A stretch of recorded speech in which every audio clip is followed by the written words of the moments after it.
بسم الله الرحمن الرحيم إن الحمد لله نحمده ونستعينه ونستغفره ونعوذ بالله من شرور أنفسنا ومن سيئات أعمالنا من يهده الله فلا مضل له ومن يضلله فلا هادي له أشهد أن لا إله إلا الله وحده لا شريك له وأشهد أن محمدا عبده ورسوله لا نبي بعده اللهم صل على محمد وعلى آل محمد وخاتم النبيين وعلى آله وصحبه ومن تبعهم بإحسان إلى يوم الدين.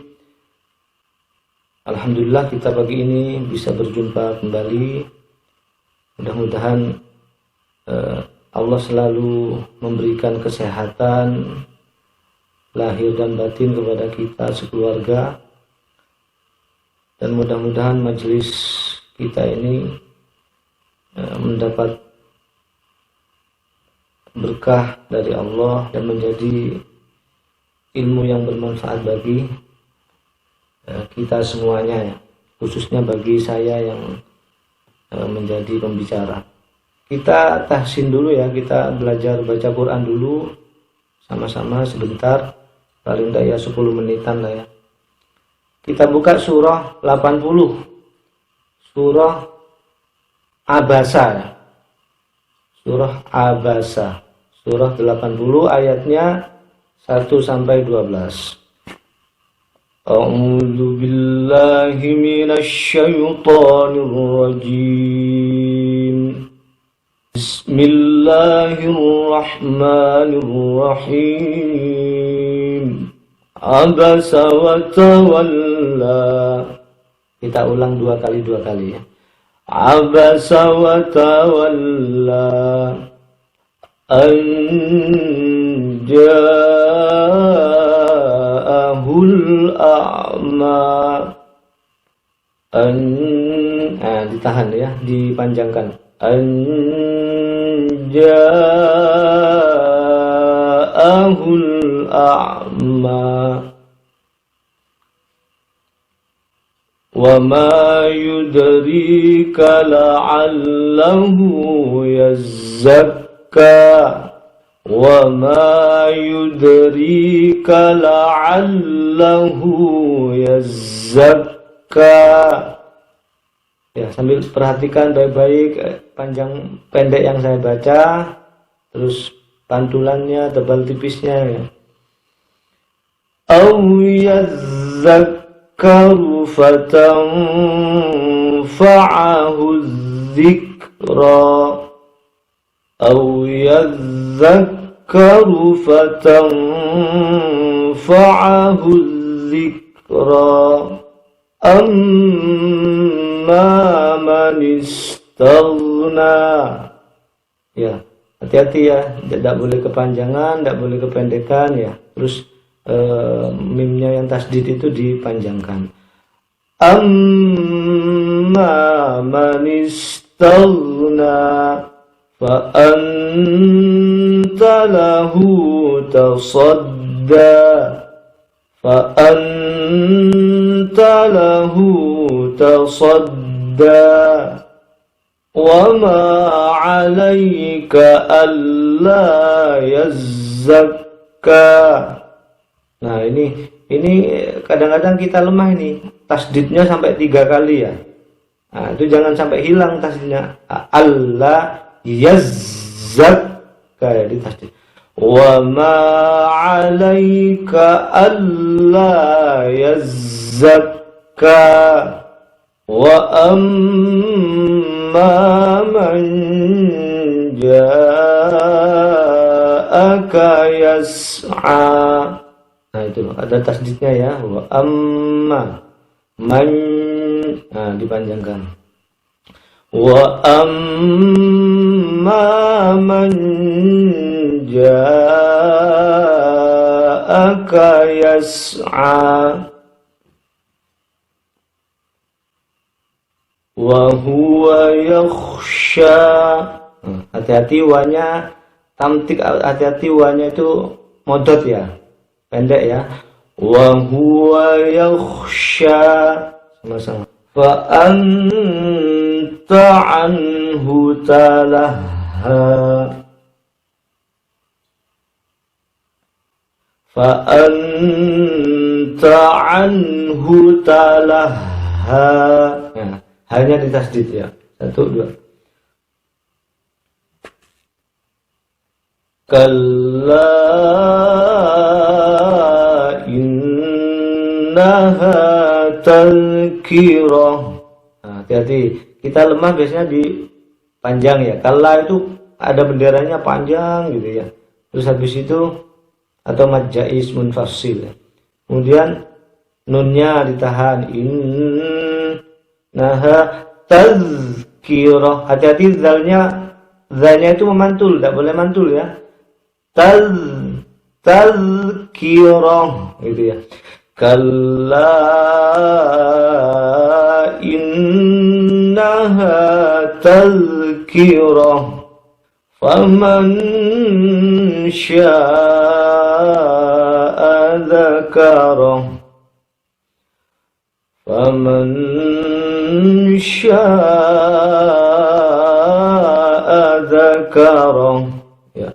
Semakna dengan surah ini, dengan ayat yang kita baca itu adalah pada surah Al-An'am ayat 52 dan surah Al-Kahfi ayat 28. Itu ada hubungan makna. Abasa. Abasa itu apa artinya di situ? Abasa itu tadi. Ada surah di Al-Qur'an namanya Abasa. Yang bermuka masam. Dia coba di Al-Qur'an ada surah namanya surah bermuka masam, berwajah masam. Wajah masam itu apa kalau bahasa Jawanya? Kecut ya. Sampai ditulis dalam Al-Qur'an itu ada surah wajah masam. Jadi betapa pentingnya itu raut wajah di dalam kita bermuamalah. Penting sekali wajah itu. Ini surah wajah ini, surah muka. Surah rai ya kalau bahasa Jawanya ya. Abas. Kalau bahasa Madura itu di desa saya kan ada kata abes gitu. Mungkin Pak Muklis tahu ya, abes. Abes akhir apa? Tapi beda makna ya. Tapi kayaknya asalnya dari sini. Jadi ada hubungannya sama wajah juga. Abasa wa tawalla. Dia berwajah masam dan melengos. Dia bermuka masam dan melengos. Kalau di Syiah itu ditafsirkan lain ini, katanya bukan Muhammad yang berwajah masam, tapi Utsman katanya. Enggak, bukan ya. Kalau ahli sunnah wal jamaah itu adalah Rasulullah berwajah masam. Kenapa kok orang Syiah menafsirkan begitu? Di ayat 1 dan 2 itu dia menggunakan kata ganti orang ketiga. Ya, abasa. Bukan abasta, bukan, tapi abasa. Dia berwajah masam. Nah, di ayat yang ketiga dia memakai orang kedua. Nah, coba itu. Kayak gitu ya. Ini ada, tidak hanya belajar bahasa Arab dasar ya, tapi ini ada bahasa Arab lanjutan. Wa ma yudrika. Tidak tahukah kamu? Kamu tahu enggak sih? Gitu kata Allah. Kok ini ngerti gak? Jadi memakai kata ganti kamu. Di ayat 1 dan 2 memakai kata ganti dia ya. Dia itu berwajah masam. Dia itu berwajah masam dan dia melengos, dia itu berpaling. Nah ini yang dipeleset-pelesetkan ahli makna. Tidak semua ahli sunnah mengatakan bahwa yang melakukan ini adalah Rasulullah. Ya, ketika ada seorang yang buta datang kepadanya. Nah, jadi asbabun nuzulnya ayat ini adalah suatu ketika Rasulullah lagi ngomong-ngomong, lagi bercakap-cakap dengan pembesar Quraisy. Jadi ada tokoh terkenal Quraisy atau pejabat dari orang-orang Quraisy yang lagi ngomong-ngomong sama Nabi, ngomong-ngomong pelan-pelan gitu. Ini terjadi perbedaan masalah pembesarnya Quraisy itu siapa ya. Yang jelas dia lagi ngomong-ngomong dengan seorang tokoh besar. Nah, katakanlah kita mungkin kedatangan Pak Bupati di rumah kita gitu. Nah, tiba-tiba ada orang buta datang. Nah, gimana coba? Nah, sudah datang ke rumah kita, memotong pembicaraan kita sama pejabat itu atau Pak Bupati itu. Nggak usah Pak Bupati lah. Pak Kades saja lah, Pak Lurah aja datang ya. Terus tiba-tiba ada orang nyelonong, motong pembicaraan. kayak gitu. Nah ini Rasulullah ngalamin kayak gitu. Tiba-tiba ada orang ketika dia ngomong sama pembesar Quraisy ini, Ibnu Ummi Maktum, sahabat Rasulullah yang mulia, yang buta ya, itu datang memotong pembicaraan, meminta nasihat kepada beliau. Dan Rasulullah pada saat itu lagi ngomong serius, dan beliau Rasulullah sangat ingin pejabat ini atau tokoh ini bisa masuk Islam. Itu metode dakwah ya. Kalau tokohnya udah masuk Islam, insya Allah bawahan-bawahannya akan ngikut kan gitu. Nah kemudian ketika terjadi itu, Rasulullah bermuka masam dan memalingkan mukanya. Abasa wa tawalla. Dia berwajah masam dan memalingkan muka dan melengos. Ini Rasulullah melakukan kayak gitu. Bahkan beliau itu tidak melayani si orang buta ini, Ibnu Ummi Maktum ini. Sudah wajahnya masam, melengos, gak melayani. Dan berikutnya adalah bahkan beliau itu melayani orang Quraisy itu kembali. Beliau berkata kepada tokoh Quraisy ini, bagaimana pendapatmu tentang apa yang saya katakan ini? Berkesan gak? Maka orang ini menjawab, enggak, gitu. Enggak berkesan apa-apa. Nah ini kejadian waktu itu. Maka singkat cerita ini asbabun nuzulnya agak panjang ya. Singkat cerita, maka turunlah ayat ini. Turunlah ayat atau surah Abasa ini. Setelah itu, setelah turun ayat ini, maka Rasulullah menjadi sadar. Nah ini ya. Jadi Rasulullah sadar bahwa yang dilakukan itu keliru. Ya setelah itu Rasulullah sadar bahwa perbuatannya itu adalah perbuatan dosa, perbuatan salah maksudnya. Kalla inna hadzal kira. Ojo ngono gitu. Jangan begitu, kalla itu sekali-kali jangan begitu. Ojo ngono ya Rasul, ojo ngono Muhammad gitu. Sesungguhnya ia adalah peringatan.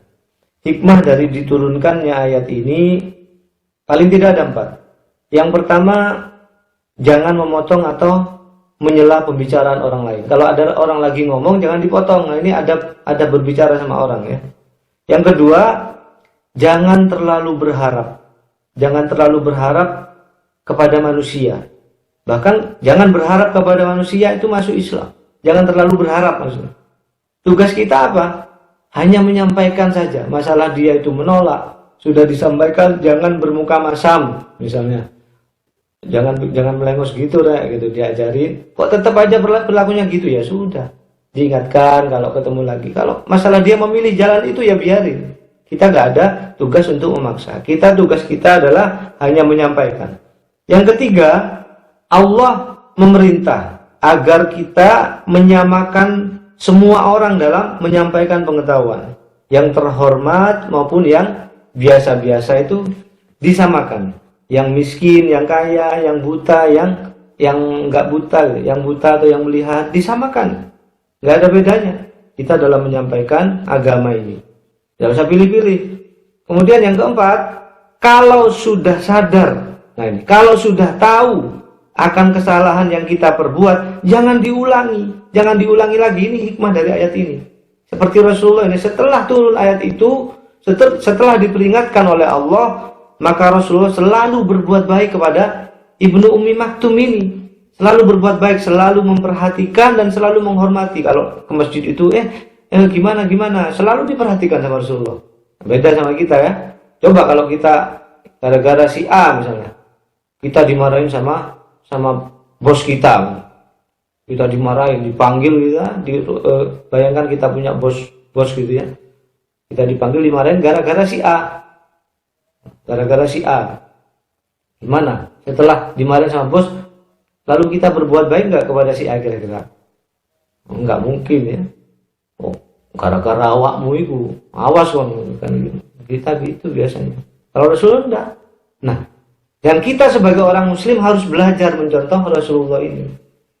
Gitu. Ketika ditegur sama Allah, ditegur sama istilahnya sama bosnya Rasulullah ya. Ini Rasulullah langsung tidak mengulangi lagi. Bahkan selalu menghormati Ibnu Maktum itu sampai selamanya gitu. Nah ini asbabun nuzul dari surah Abasa ini. الحمد لله رب العالمين.